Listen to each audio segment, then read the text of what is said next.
Okay, well, I will keep an eye out to see if anyone enters in, and I will admit people as they come through, but I'll go ahead and get started since I know we want to start the conversation. Good afternoon, everyone, and thank you for being here. My name is Ariana, and I work with academic community engagement here at WVU.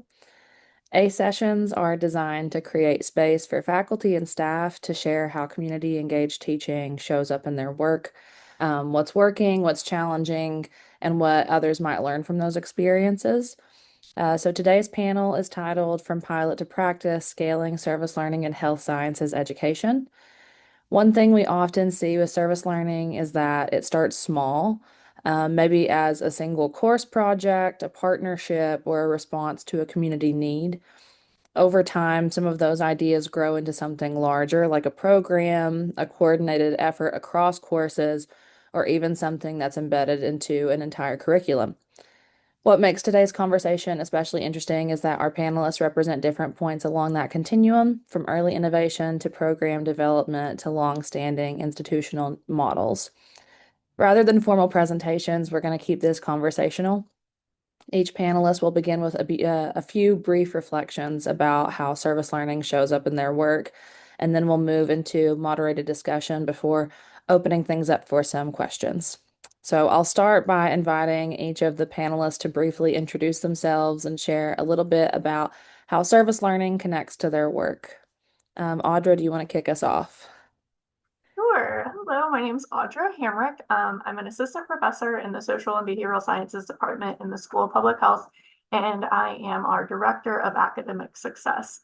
As part of that role, I coordinate and oversee, I am the instructor for our courses, our field experience, or our applied practice courses, and that's for our bachelor's level students as well as our master's level students. And so service learning for us currently in the school at the undergraduate level, our students take a course in their third year. It's taught by Dr. Elizabeth Clayton.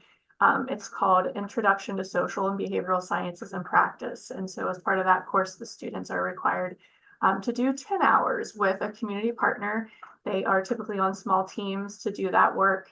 And I won't take her thunder. It's a fantastic class, but are really fantastic introductions for students to be applying the theories and the techniques that they're learning throughout the class, then with their community partner as they're going. And then in our final semester, our students, as their culminating experience, do a minimum 75-hour field experience with a community partner. That could be a public health serving agency such as the local health department, that could be nonprofits, that could be somewhere within the hospital systems. And so that's currently what we're seeing. And what we're working on, we're just kind of in the development phase of integrating that more. We heard a lot of feedback from students that they wish they'd had more of those experiences with the community and sooner. And so we're looking to weave some of those things throughout the curriculum. We're pulling in a couple of other courses that don't currently have service learning components, but the nature of the course would allow it to. So we're working on kind of weaving experiences and more time with one community partner so the community partner sees a greater impact. And so I don't know how much more you want me to go into that right now, but that's kind of where we are. I think I was muted. I think that's a great start. I will let you dig more into it when we get into the questions. I think that we will go on to the next one. Beth, if you want to do yours. I'm Beth Nardella. I'm faculty in exercise physiology. I've been teaching science writing for about 20 years and got involved with global service learning over 10 years ago. But recently, I got involved with embedding the service learning into a curriculum. So I was brought on to help develop the new rural health minor that Audra had already started building with Kelly Collins in IMMB, and they had a really strong foundation in policy and research. But at Health Sciences, we also obviously have this clinical arm. And we wanted to incorporate all three arms of health sciences into this new rural health minor. But when we think about service learning, obviously our undergraduate students who aren't licensed or trained or have any clinical skills whatsoever should not be placed in clinical settings providing services to patients. But their first experience with a rural population should also not be while they're licensed, trained, and in a clinical setting. So we wanted to have an opportunity for students to be embedded in rural communities through this minor. So just in working with you, Ariana, and Whitney at iServe, creating some service opportunities for students. So we built into the curriculum 1 credit of service. So that is 45 hours of service into our first course. That's a required part of the core curriculum. And there is an elective that has 2 credits, which is 90 hours of service learning, in addition to a 1 credit project. It's like an independent study. So students have to do a research paper, they have to do a project at the site. And ideally, their second course would be where they're embedded at the same placement they were for that first course. So they have an understanding and a really good relationship with those community members before trying to do a project.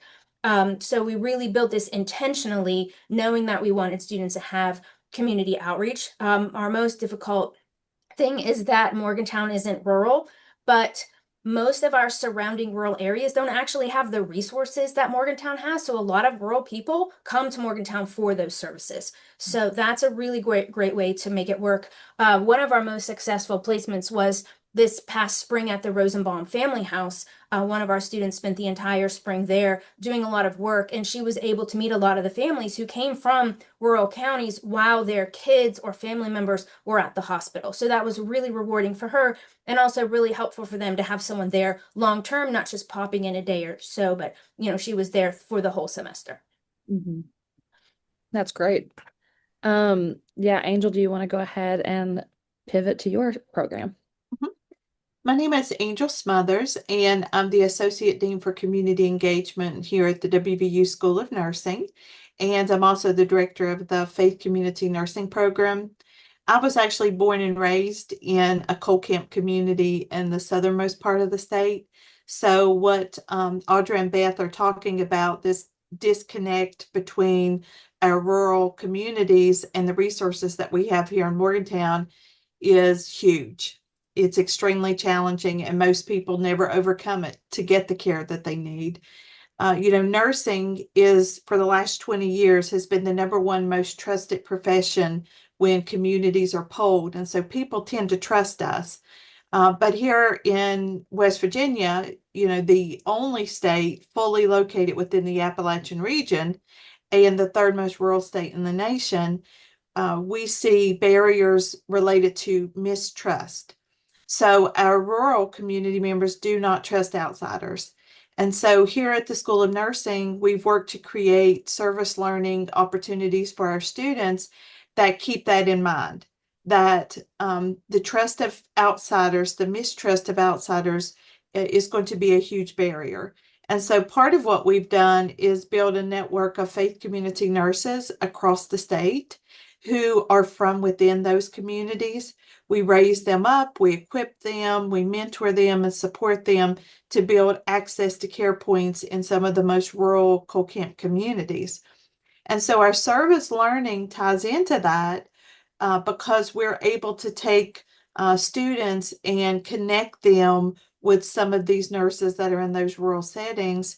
And then also, we have a service learning designated course, which is the community health course. All of our students take that course.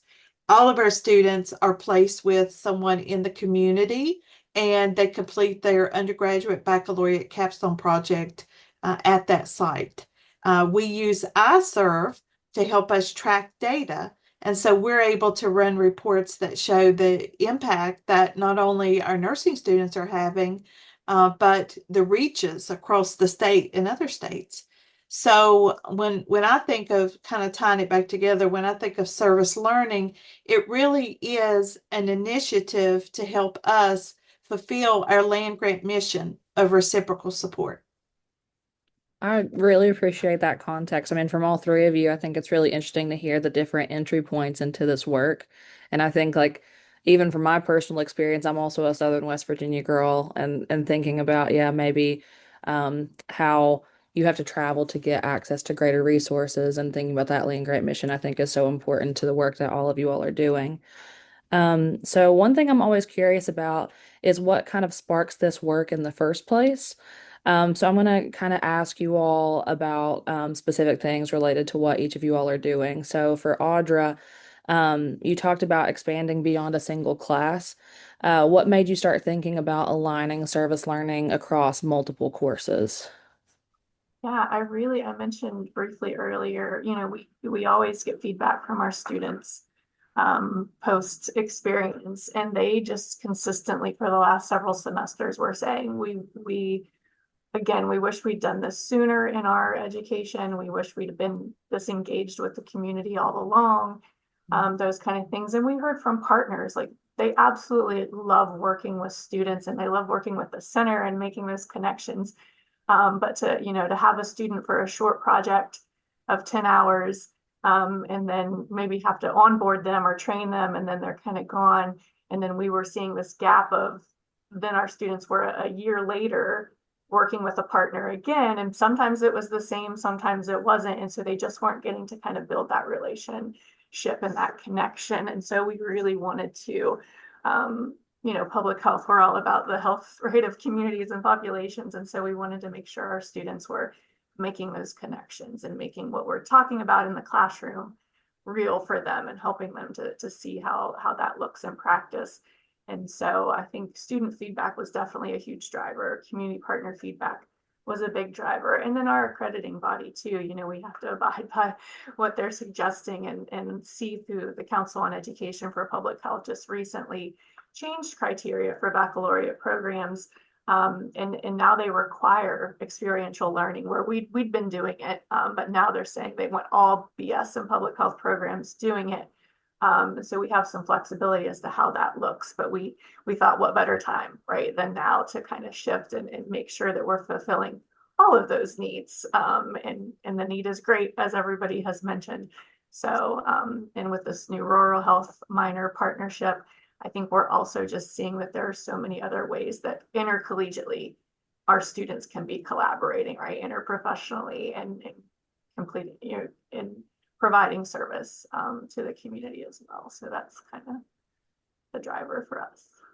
Yeah, absolutely. And on the topic of the rural health minor, you and Beth can kind of speak to this, but when developing that minor, at what point did it become clear that community engagement needed to be a part of, like a fundamental part of the structure? I know you just now talked about the requirements, shifting and that is now, you all were already doing that though. And so before this requirement came along, what kind of like started that up for you guys?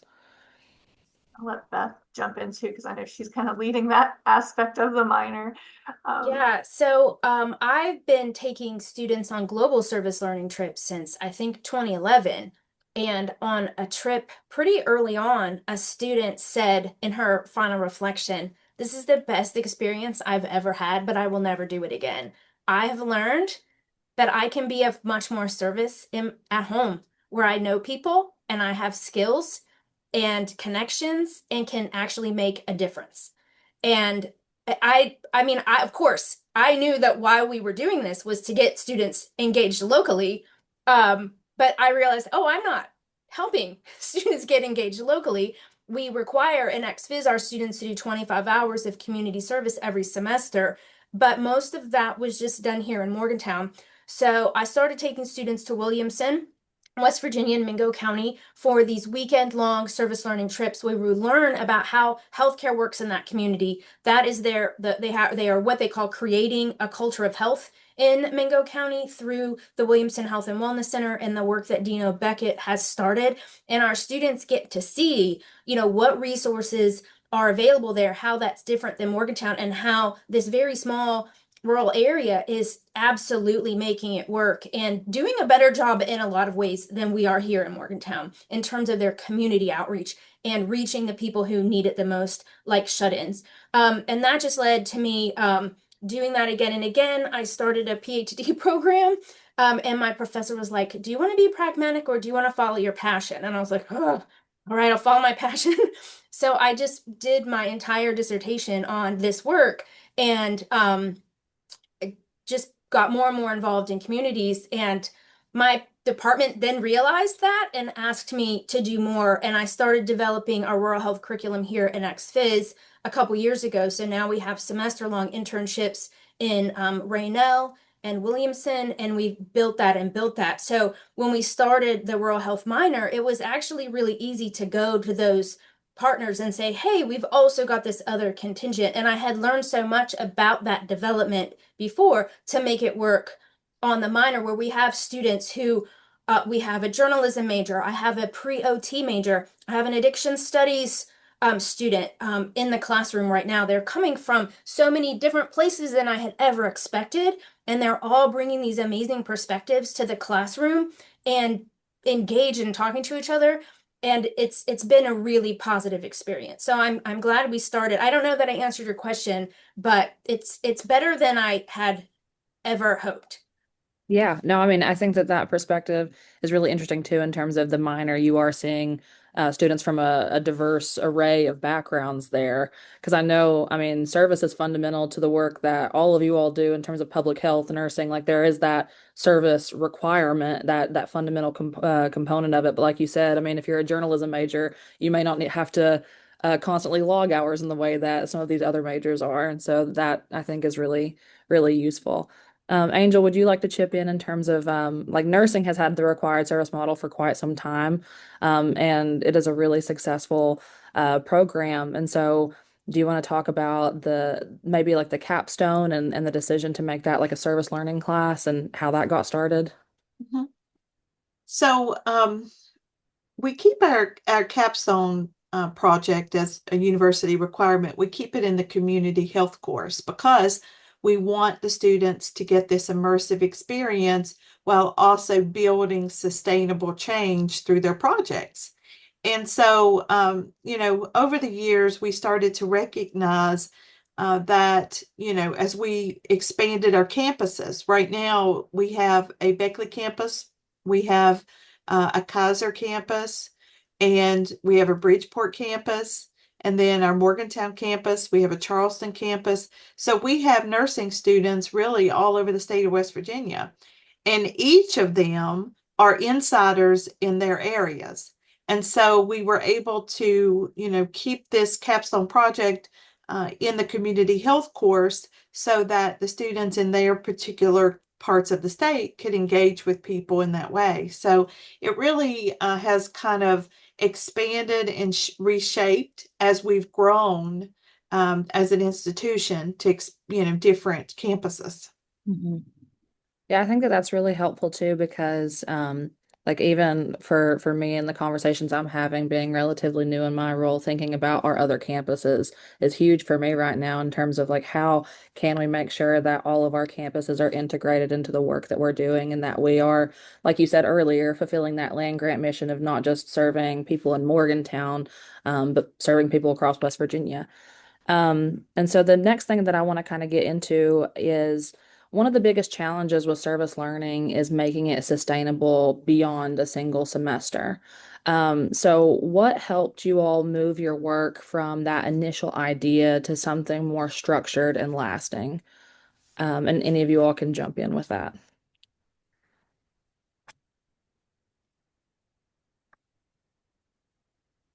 Well, I can start since my mic's open here. So when I think about sustainability with a lot of the community engaged projects that our students are working on, it really is multi-level. Sustainability in that we continue to have this service learning course. It's a part of really our culture now and who we are, but also the work that the students are doing. How can we make that sustainable?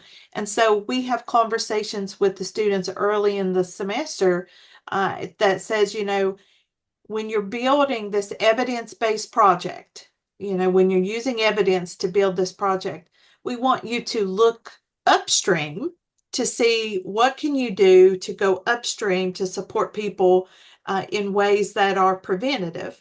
But we want you to go downstream to think about how can this work be sustainable. And so the students, with their preceptors in the community, they have this dialogue.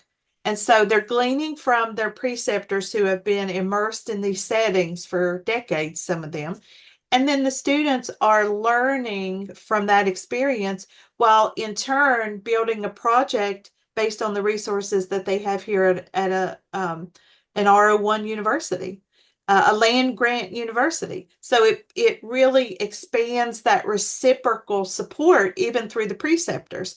And so oftentimes our students, one student will build a capstone project, and the next semester, the next student will say, now let me take this a step further.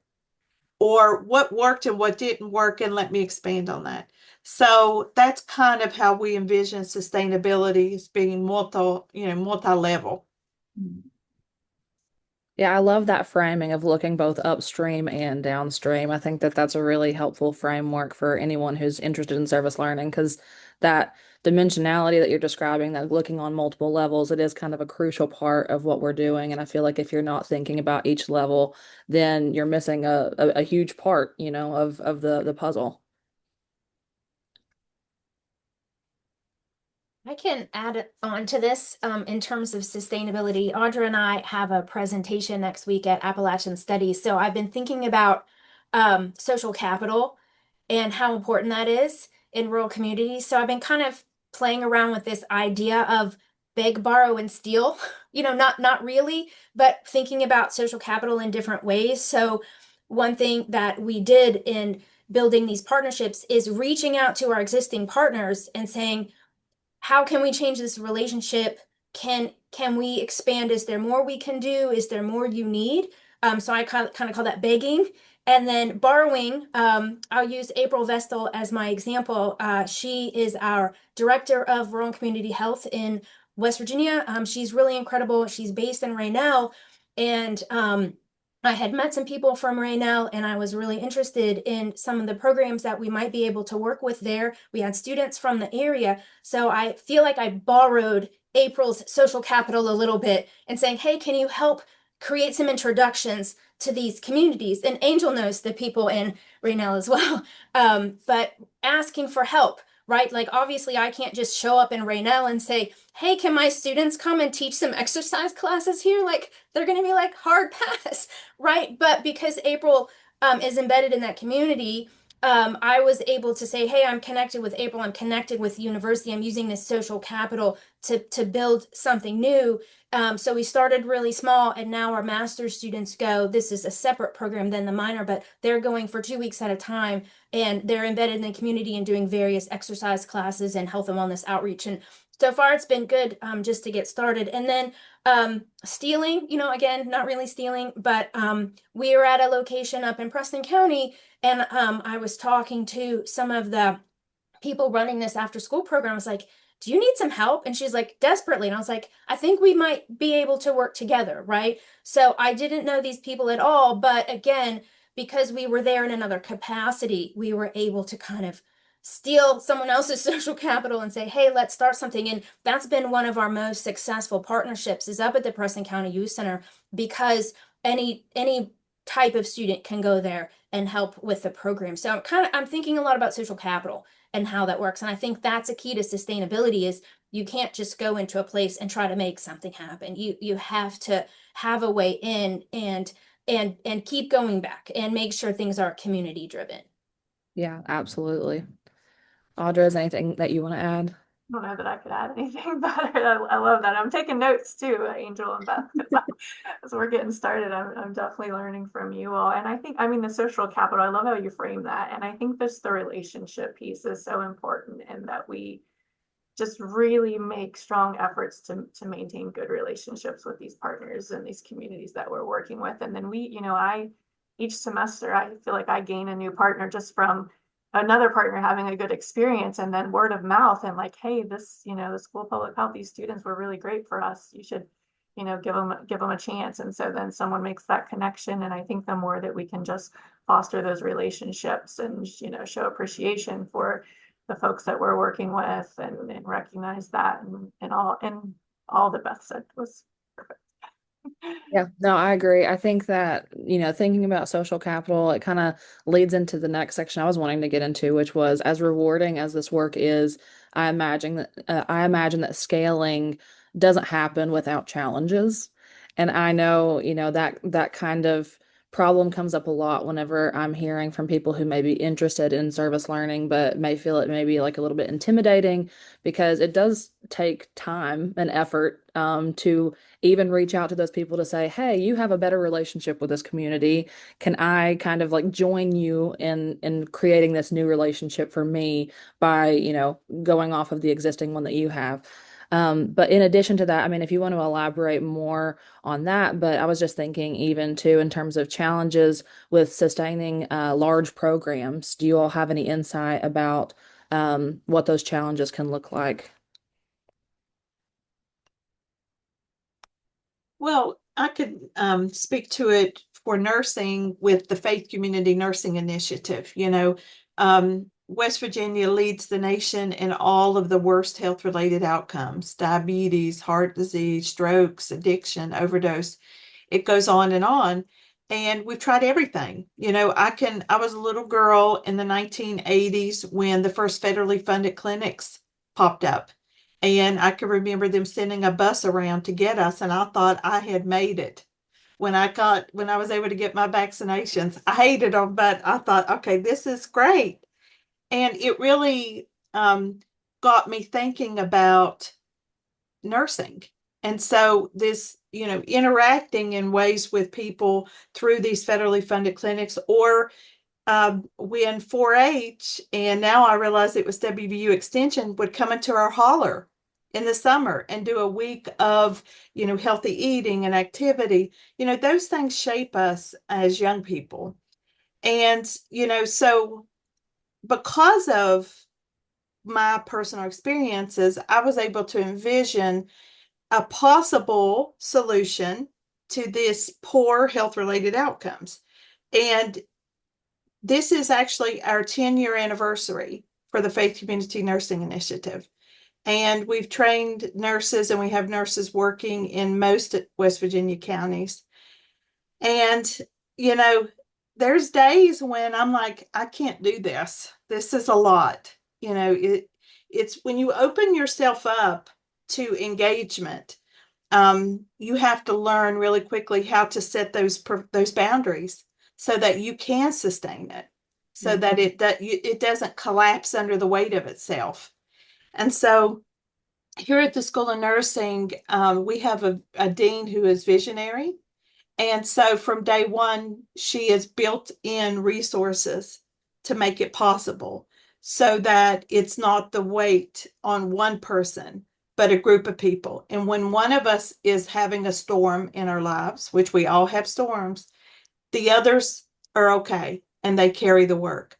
So if I had one piece of advice, it would be to never make a project be just with one person or just with a couple people.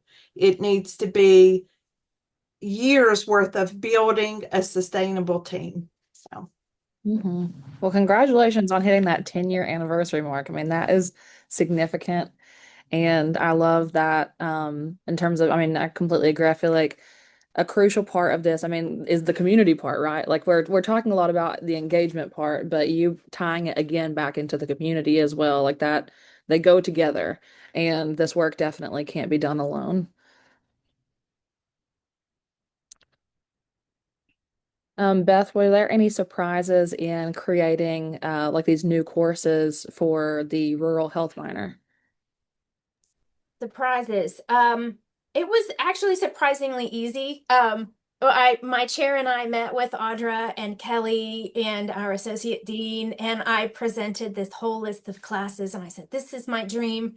I want the students in communities. I want them to do projects. I want them to connect to the history and culture of Appalachia." And they're like, "Okay, that's great." There was like no pushback. It was just such a wonderful collaboration and so great to be in this space where everyone had such a shared goal and could see the importance of what we were doing and could see the vision.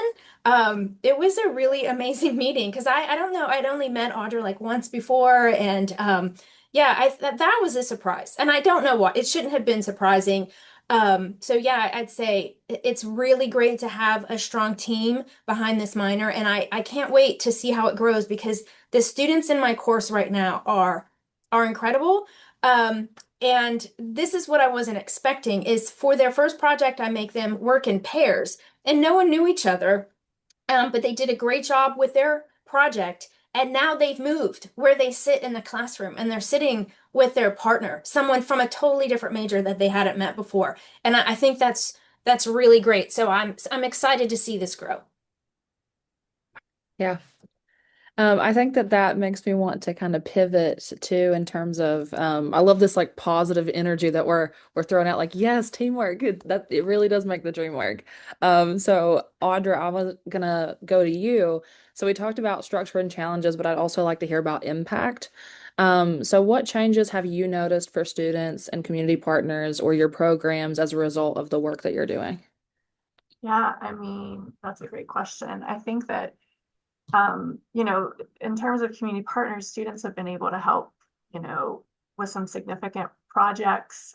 Just last semester, we were able to help the Mon County Health Department conduct a community health needs assessment for the first time on their own, separate from the hospital system, which was awesome. And now our students are helping them to develop their community health improvement plan, which will then carry work, for a few years and into what they're doing throughout Mon County and beyond. So I think, specific projects I think are always good, but the reflection that we get from the students and the personal growth, along with the professional growth, I think is so significant. And I always tell students going into these experiences, like you're going to either learn what you absolutely love and you're going to like feel that passion ignited, or you're going to figure out what you don't necessarily want to do for the next, 20, 30 years. And that happens every semester. We see a student who's like, you know what?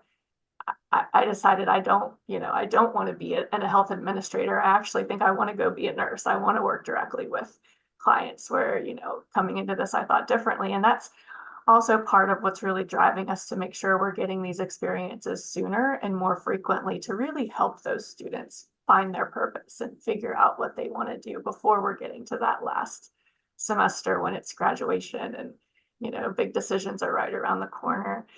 So I think we just really always from students learn, students that say, I never thought I could do that, but I did. And it was so fulfilling. And, they were so intimidated, by having that phone call or having some face-to-face interaction. But then when they do that, they do it, they're like, oh my gosh, this is so wonderful to connect with people. And so often we students get to connect with members of the community who are maybe from a different generation or who are, from a different background and they just, I think, are just so inspired and their eyes are open. And I think it just gives them such a better perspective of what we're trying to teach them in the classroom, and really what that looks like realistically. And so I think we just consistently see so much personal growth in the students.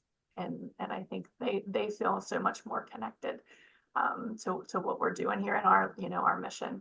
And it's really something special to see. So Yeah, yeah, I feel like those exactly what you're describing. I mean, that's exactly why we all do this work, right? I mean, it provides such a safe and exciting way for students to get those kind of like you described like those sink or swim moments where post graduation it's going to feel a lot more scary and intimidating because you don't have the immediate team of support that you have like whenever you have you all as the instructors in the classrooms, you have the community partners and everyone else who's involved in this work. I think that it allows those moments of being like, oh no, I don't really know how to navigate this situation. Like having that support system to fall on is so wonderful.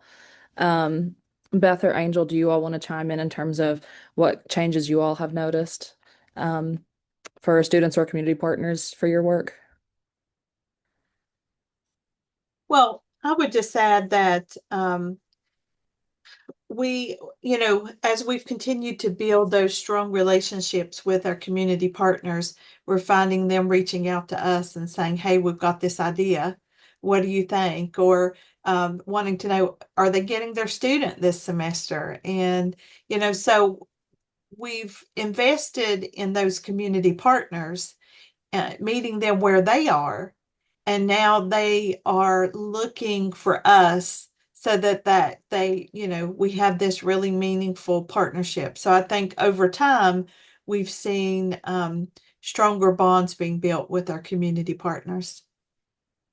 I love that. I love that. I mean, it's a testament to the relationships that you all create and also the work that your students do that community partners start to feel emboldened to ask for more participation.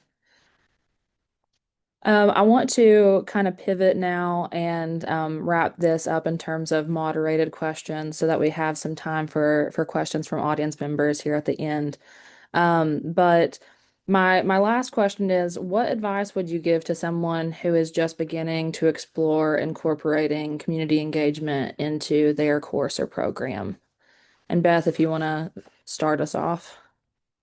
The smartest thing that I did was reach out to you and Whitney. And I was like, I'm doing this thing and I've not really done it before. Can I have some help? And you've came through, right? I had no idea the services that you provided, and I don't have to keep track of student hours. You already do that. You know, the students create an account, they log their hours, the community partners do all of the work, and I was a little overwhelmed at that. But you're like, oh no, it's taken care of. Like that was the biggest challenge that I thought I would face, and it wasn't even an issue because you already had these systems in place. You also helped identify community partners from your own existing network that would fit with our theme of rural health. And we were able to immediately place students in those facilities. And we have a list to continue to grow that. As we have more students in the minor, we'll need more places. And that's my plan for the summer. So I think start with the people who are the experts and, see what they've got. I wanted to also do assessments with the students and with the community partners just to make sure that we weren't doing any harm and how we could do things better, not in a research capacity, but just in terms of like, we need to make sure that this is actually working for our partners. So I reached out to some people who did similar work and asked for the surveys that they had, and I sort of took from that and built my own and just used resources that already existed. I didn't have to start from scratch. Nobody has to reinvent the wheel. This has been done. Just ask where to find it. So that would be my advice. Yeah. Audra, do you want I agree. I mean, definitely the center has been just phenomenal, and I don't know how any of us would do the work without the support of you all. And I love what Angel said earlier about like having a team that needs to be a team sport really. And in a school, my size, we're very small, and so sometimes it is a team of me. But I think for someone just starting out, make sure that you get buy-in from other folks and make sure you have a team that can help support. And as we hope to grow, that's going to be very important. And I think also just looking across to colleagues across the across the hall or in another part of the building, and be inspired by the work that they're doing and be able to like have conversation about like, how did you make that work, how did this how does this look for you, what could, and just I think lean on one another, within the institution as well, and outside. But that would be my advice. Yeah, and I'll finish that up by saying, um, for years I would plug in here at the School of Nursing. Everything that I did, I had to, use the resources here, and that's how my mind worked. But now what I found is that because I'm plugged in to the WVU Center for Community Engagement, the power source is so much brighter. And, absolutely your first step before, building a community engaged initiative, building service learning, looking at what you're already doing as service learning and connecting, you want to start by really getting to know the people at the Center for Community Engagement, because they have multiple resources and ideas that will help you to build that foundation that's more sustainable. So I agree with both Audra and Beth on the really first step is connect with the center.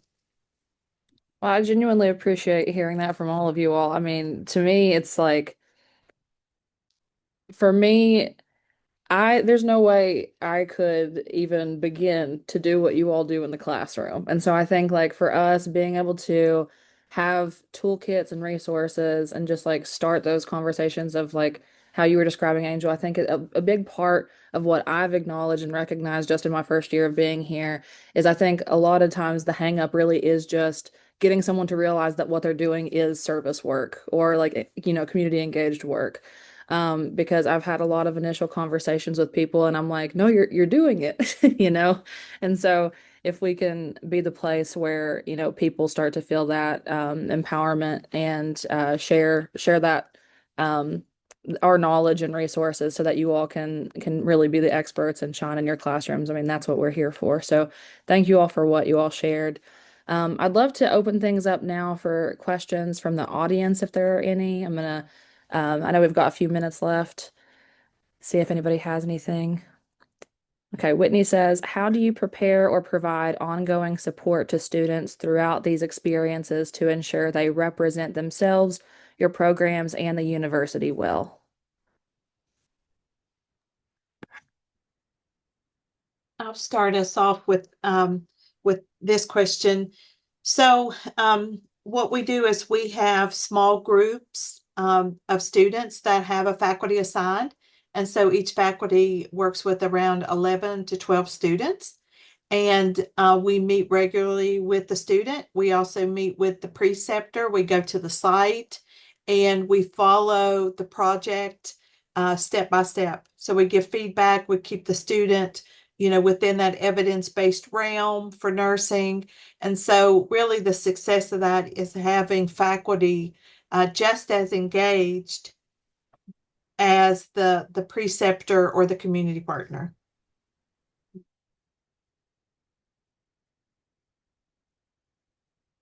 May I ask a follow-up question to that, Angel? Hi, Angel. Hi, everybody. How often do you meet with students? So our students meet with the didactic faculty once a week, but their clinical faculty, which is the faculty that's walking out their project with them, we meet every other week.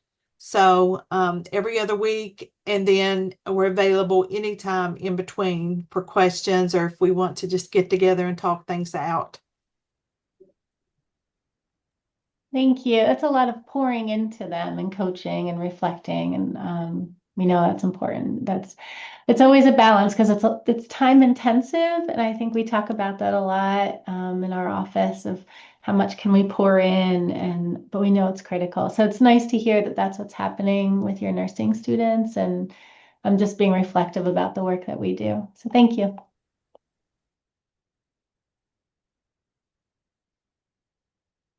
Christy asked, I'm curious about students who don't see immediate connection to your projects and how you reflect with them to make the projects meaningful.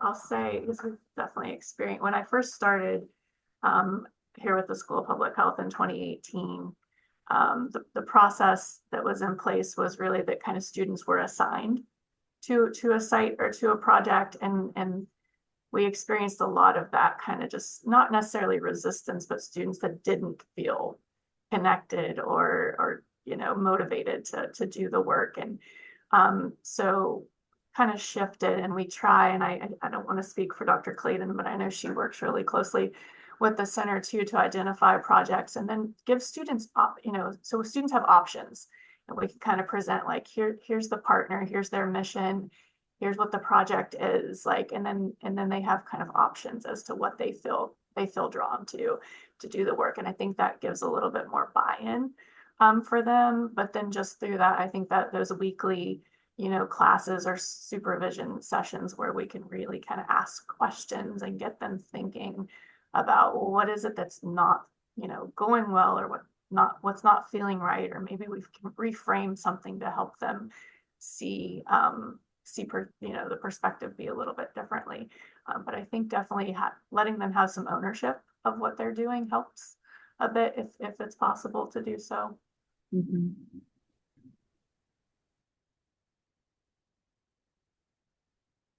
Yeah, I think that today, I'll go ahead and start kind of wrapping up unless do you all have any additional, Angel or Beth, you want to chime into these questions or?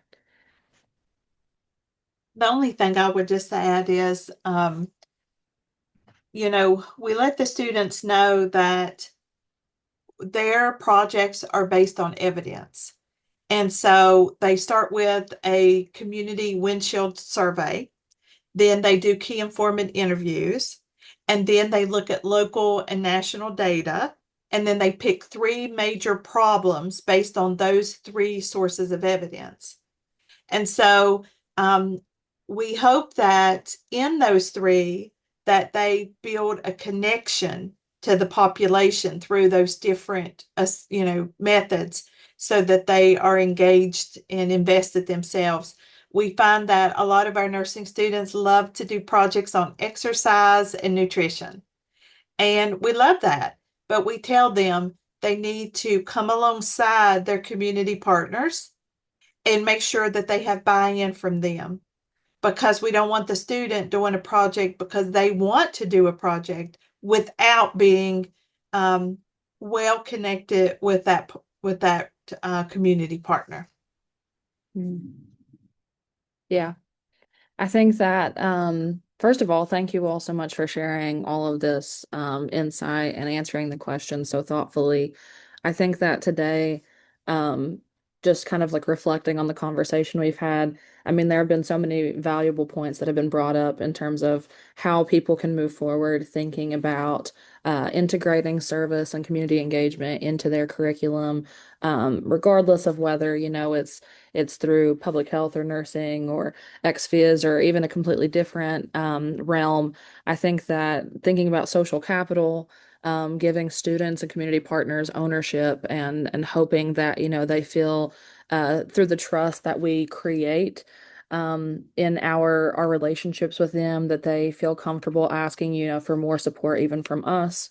And also thinking about like looking upstream and downstream, like you had said earlier, Angel. I mean, all of those are very valuable insights into how this work functions and what makes the teams that we work in so successful.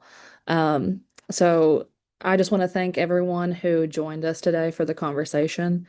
And if anyone is interested in exploring service learning further or connecting with community engagement, please feel free to reach out to me. And yeah, thank you all again. Thank you, Audra, Beth, and Angel, for your time. It was really appreciated. All right. Good afternoon, everyone. Bye. Thank you all so much.